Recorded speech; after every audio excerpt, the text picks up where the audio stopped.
তো বন্ধুরা, আপনি যদি প্রধানমন্ত্রী আবাস যোজনার অ্যাপ্লিকেশন করতে চান, তো প্রথমে আপনাকে চেক করতে হবে আপনি প্রধানমন্ত্রী আবাস যোজনার পাওয়ার যোগ্য কিনা। তো যদি আপনি নিজে বাড়িতে বসে আপনি আপনার ফোন বা কম্পিউটারের মাধ্যমে চেক করতে চান আপনি প্রধানমন্ত্রী আবাস পাওয়ার জন্য যোগ্য কিনা, তো এই ভিডিওটি স্কিপ না করে শুরু থেকে শেষ পর্যন্ত দেখুন। আজকে এই ভিডিওতে আমি আপনাকে A to Z প্রসেস দেখাবো আপনি কিভাবে আপনি আপনার ফোন বা কম্পিউটারের মাধ্যমে চেক করবেন আপনি প্রধানমন্ত্রী আবাস যোজনার পাওয়ার যোগ্য কিনা। তো চলুন শুরু করা যাক। তো প্রথমে আপনি আপনার ফোনে বা কম্পিউটারে যে কোনো ব্রাউজার ওপেন করে নেবেন। ওপেন করার পর এখানে আপনি সার্চ বার দেখতে পাচ্ছেন, আপনি এখানে PM আবাস গ্রামীণ লিখে সার্চ করবেন। তো আপনার কাছে নেক্সট পেজ চলে আসবে, এখানে দেখতে পাচ্ছেন প্রধানমন্ত্রী আবাস যোজনা গ্রামীণ লেখা আছে। তো আপনি এই লিঙ্কটাতে ক্লিক করে দেবেন।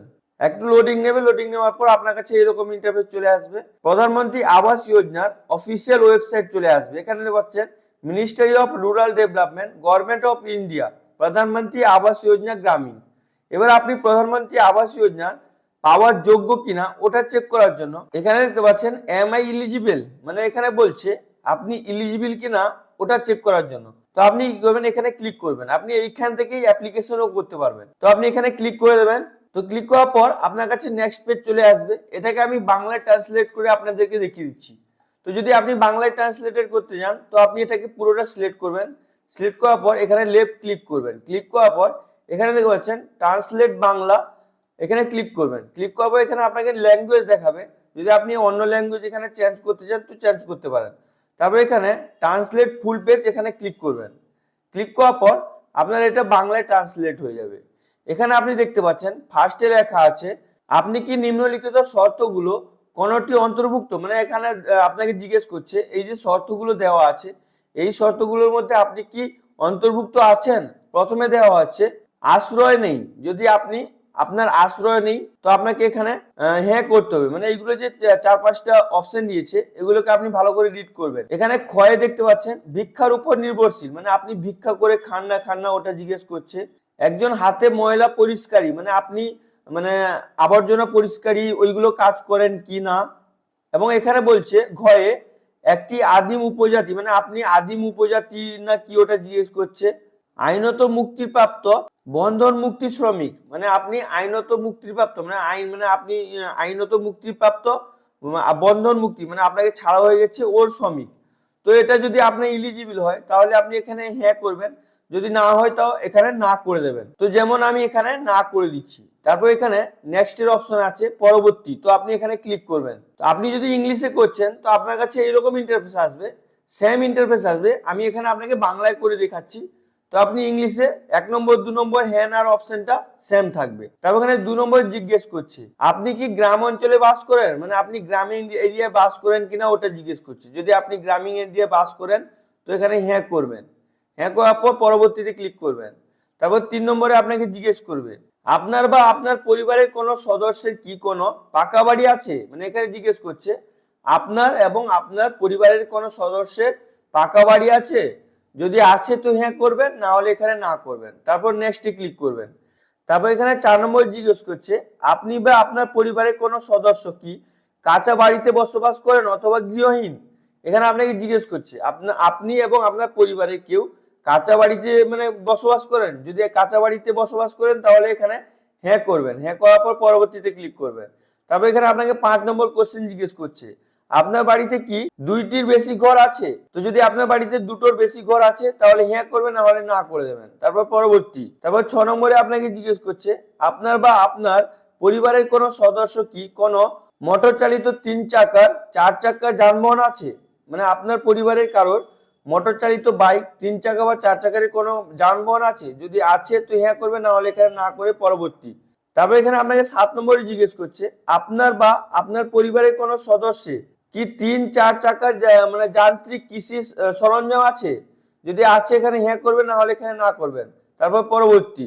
তারপর 8 নম্বর প্রশ্ন আপনার বা আপনার পরিবারের কোনো সদস্য কি 50,000 টাকা বা তার বেশি ক্রেডিট লিমিটের কোনো কিষাণ ক্রেডিট কার্ড আছে, মানে এখানে আপনাকে জিজ্ঞেস করছে আপনার আপনার পরিবারের কোনো সদস্য কি কিষাণ ক্রেডিট কার্ড আছে যার লিমিট 50,000-এরও বেশি।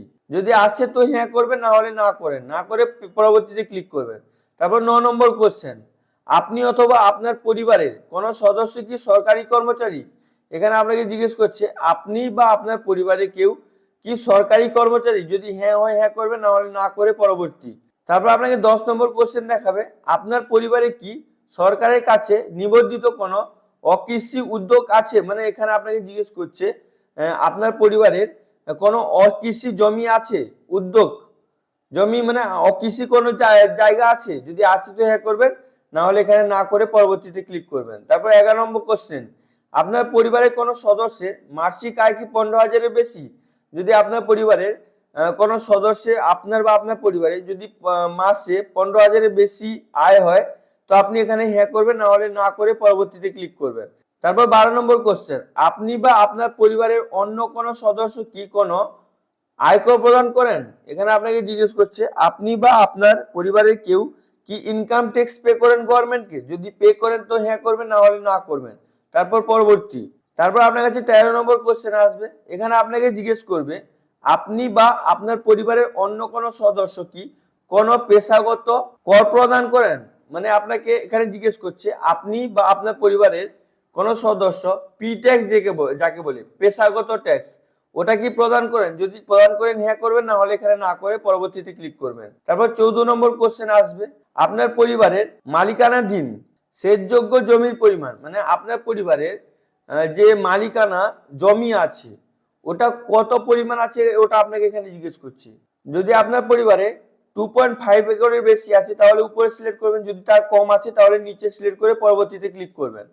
তারপর 15 নম্বরে আছে আপনার পরিবারের মালিকানাধীন জমির পরিমাণ কতটুকু অনাবাদি জমি, মানে এখানে আপনাকে বলছে যে আপনার বা আপনার পরিবারের যে আপনার মানে যেখানে জমি আছে ওখানে কেউ বসবাস করে না, কত পরিমাণ জমি আছে।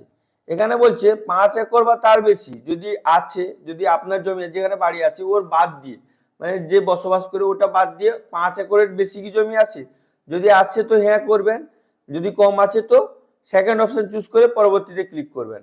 যদি পরবর্তী ক্লিক করেন তারপর আপনার কাছে এরকম ইন্টারফেস আসবে, অভিনন্দন আপনি মানে প্রধানমন্ত্রী আবাস যোজনা পাওয়ার জন্য যোগ্য, এখানে আপনাকে দেখিয়ে দেবে। এবার আপনি এখান থেকে অ্যাপ্লিকেশন করার জন্য আপনাকে প্রসেস দেখাবে। এখানে আপনি মোবাইল অ্যাপ্লিকেশন ডাউনলোড করে অ্যাপ্লিকেশন করতে পারবেন। এখানে দেখতে পাচ্ছেন লেটেস্ট ভার্সন অ্যাপ আবাস প্লাস, এখানে লিঙ্কে ক্লিক করে আপনি মোবাইল অ্যাপ ডাউনলোড করে আপনি অ্যাপ্লিকেশন প্রসেসটি করতে পারবেন। এবার আপনি কিভাবে অ্যাপ্লিকেশন করবেন এরপরে আমি কোনোদিন একটা ভিডিও বানিয়ে প্রোভাইড করব, এই অ্যাপ্লিকেশনগুলো ডাউনলোড করে আপনি কিভাবে আপনার প্রধানমন্ত্রী আবাসের জন্য অ্যাপ্লিকেশন করতে পারবেন। তো প্রথমে আপনাকে এই অ্যাপ্লিকেশনটি ডাউনলোড করতে হবে, এখানে লিঙ্ক দিয়েছে। তারপর এটাও ডাউনলোড করতে হবে। তারপর এখানে আধার আইডি ডাউনলোড করতে হবে প্লে স্টোর থেকে। কেন ডাউনলোড করতে হবে? আপনাকে ফেস অথেন্টিকেশন করতে হবে। তো এরপরে আমি আপনাকে ভিডিও বানিয়ে প্রোভাইড করব, তাই আপনারা চ্যানেলটিকে সাবস্ক্রাইব করে পাশে থাকা বেল আইকনটি অন করে রাখুন। আমি এইরকম টাইপের ভিডিও আপনাকে প্রায় প্রোভাইড করি, তো অবশ্যই আপনারা চ্যানেলটিকে সাবস্ক্রাইব করে আমাকে সাপোর্ট করতে ভুলবেন না। তো আশা করি ভিডিওটি আপনাকে খুবই ভালো লেগেছে। যদি আপনাকে ভিডিওটি ভালো লেগে থাকে লাইক করুন, সাবস্ক্রাইব করুন, নিজের বন্ধুদেরকে বেশি বেশি করে শেয়ার করুন। আর যদি আপনার মনে কোনো প্রশ্ন থাকে তো অবশ্যই আপনি নিচে কমেন্ট করে জিজ্ঞেস করতে ভুলবেন না। Thank you friends.